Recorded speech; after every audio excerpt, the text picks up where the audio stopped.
Bonjour tout le monde, j'espère que vous allez bien. On est sur Un jour un métier et aujourd'hui on est avec Steve. Dans quelques secondes il va se présenter, il va nous parler un peu de son métier, de son parcours, de sa filière et il va nous dire un peu le pourquoi. Donc bonjour Steve. Bonjour Monsieur Gaté. Comment allez-vous? Ça va et vous? Ça va, tranquille. Bon, on va essayer de se tutoyer un peu pour baisser un peu l'ambiance, se remettre dans les conditions. D'accord, aujourd'hui on est à Florence, donc on parlera un peu d'économie, de comptabilité, bref, il va nous expliquer. Alors Steve, déjà présente-toi.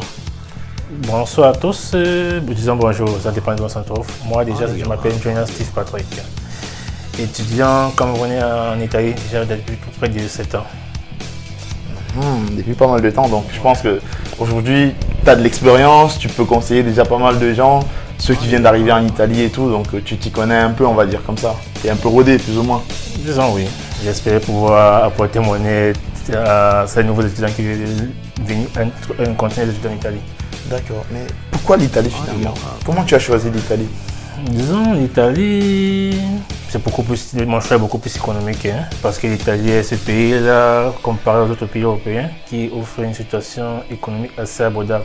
Ils ont une caution, une couverture économique pour les étudiants, qui leur donne en fait cette possibilité de venir continuer d'étudier en Europe, quoi. Donc c'était plus accessible entre guillemets. Plus accessible, justement. D'accord. Mais finalement, bien que ce soit plus accessible, est-ce que la langue n'a pas été une barrière à l'entrée au départ?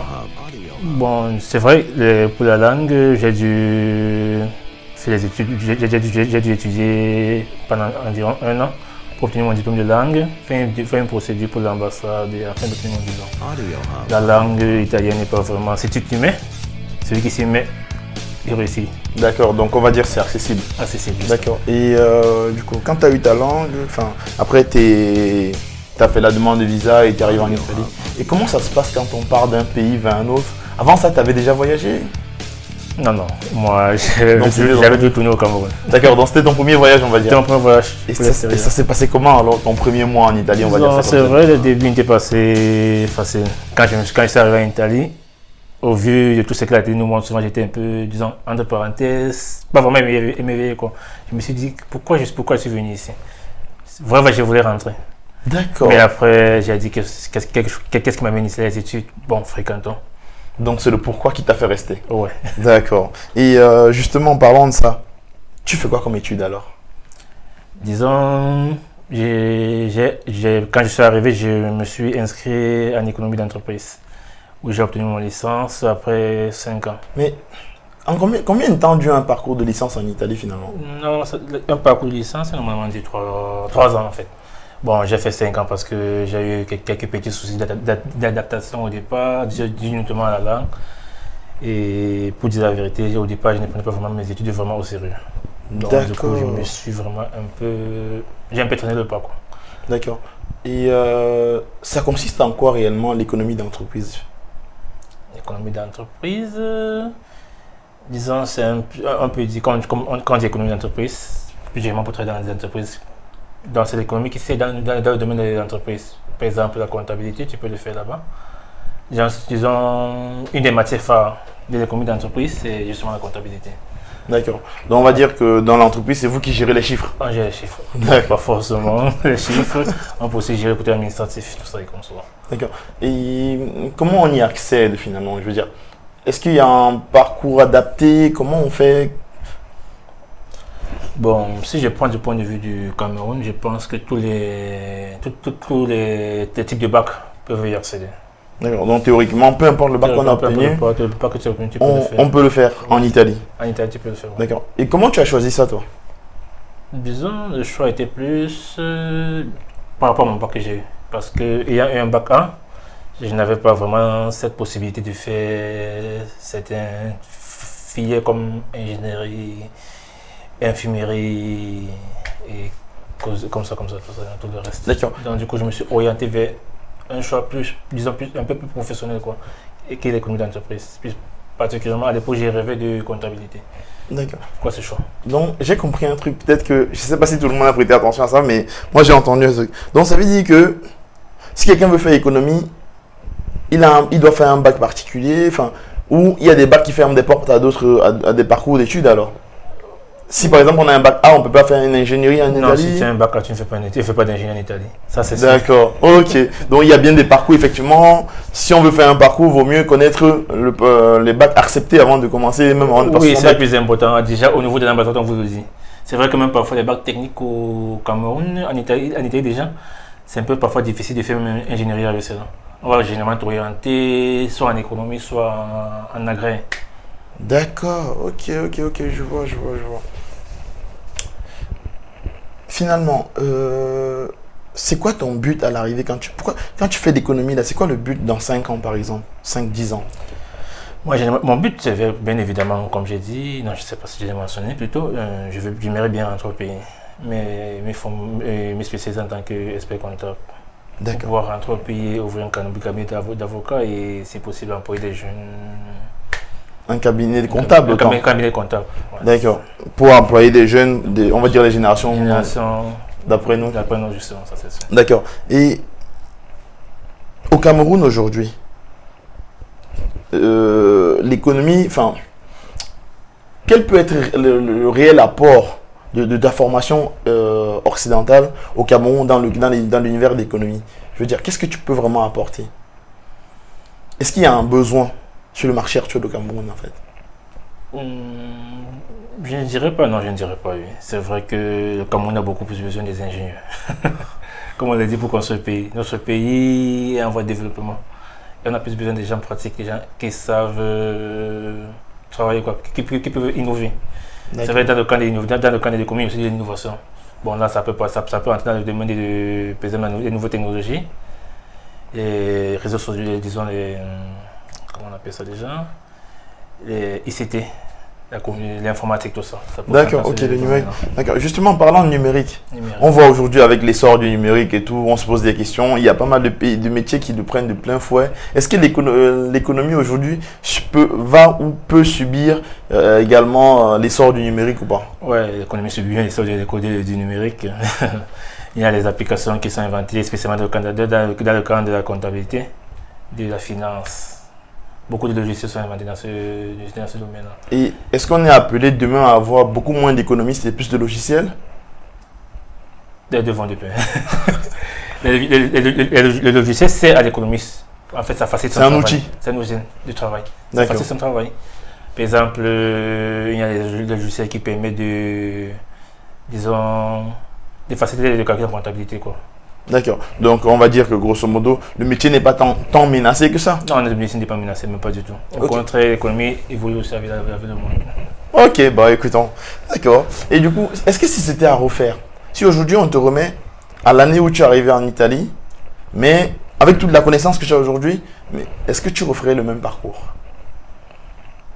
Disons, non, pas vraiment. Je ferais toujours dans le camp de l'économie, mais plutôt notre faculté. Comme par exemple actuel ou bien économie et commerce. Parce que ce sont des facultés qui sont un peu plus ouvertes.